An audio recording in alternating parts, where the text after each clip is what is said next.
Hello friends, मैं doctor Junaid, doctor जेके care clinic से। आज का हमारा टॉपिक है PRP. What is PRP? PRP is a therapy, it is a non surgical procedure जिसको हम पतले बालों के लिए या झड़ते हुए बालों के लिए यूज़ करते हैं। ये बहुत सेफ ट्रीटमेंट है। इसमें इसका जो फुल फॉर्म है प्लेटलेट रिच प्लाज्मा होता है। इसका प्रोसीजर क्या हो सकता है? What is the procedure of PRP?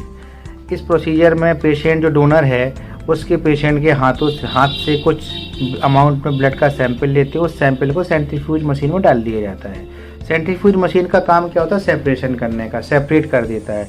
तो इस मशीन में प्लाज्मा सेपरेट हो जाता है। तो उस प्लाज्मा को हम इंसुलिन जो सिरिंज होती है उस सिरिंज में हम प्लाज्मा को लेते हैं और वो सिरिंज को इंजेक्ट कर देते हैं स्कैल्प में पेशेंट के।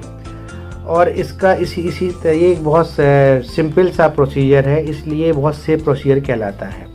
अब इसका इंडिकेशन कहाँ कहाँ है? पीआरपी का इंडिकेशन देखो, बालों स्कैल्प में तो है ही है, बॉडी के किसी पार्ट में है, स्कैल्प में है, फेस में है, टो एरिया में भी है, ब्रेस्ट में भी है, कहीं भी आप पीआरपी कर सकते हो। पीआरपी का जो एडवांटेज है, बहुत बड़े एडवांटेज है। ये क्या है कि हेयर थिनिंग में भी काम करता है, हेयर फॉल में भी काम करता है, डैंड्रफ के लिए भी काम करता है, कोलेजन प्रोडक्शन को भी बढ़ाता है, स्किन टाइटनिंग के लिए भी करता है, एंटी एजिंग प्रॉपर्टी भी होती है और वुंड हीलिंग को भी प्रमोट करता है। मेलाज्मा अगर किसी को काले काले ब्राउन पैचेस फेस में हो रहे हैं उसके लिए भी पीआरपी होती है। किसी को एंटी एजिंग झुर्रियाँ आ रही, रिंकल्स हो रहे हैं, उसके लिए पीआरपी होती है। एक्ने स्कार हैं, किसी के चेहरे में गड्ढे से हैं, धब्बे हैं, स्कार्स हो गए हैं, तो उसमें भी पीआरपी अच्छा रिजल्ट देता है। और पीआरपी का जो पिगमेंटेशन है, किसी के पिगमेंटेशन किसी भी एरिया में है तो पीआरपी काम करेगा। और पीआरपी ब्रेस्ट लिफ्टिंग के लिए भी काम करता है।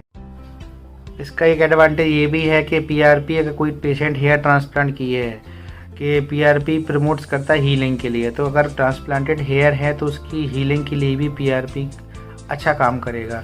सेकंड है कि पीआरपी मेल फीमेल दोनों में भी दे सकते हैं, दोनों में कॉमन, ऐसा नहीं कि मेल में ही देना है फीमेल में नहीं देना है, दोनों में कॉमन है। और पीआरपी एक बहुत कंप्लीट सेफ प्रोसीजर है क्योंकि इसमें डोनर्स का जो ब्लड डोनर से ही लेंगे और उसी ब्लड को उसी में ही स्कैल्प में या किसी भी बॉडी के पार्ट में डाल दिया जाएगा।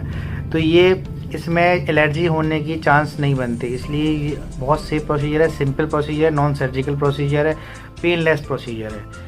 तो अगर आपको मेरा ये वीडियो पसंद आया हो तो इस वीडियो को लाइक करें, सब्सक्राइब करें एंड शेयर करें। धन्यवाद।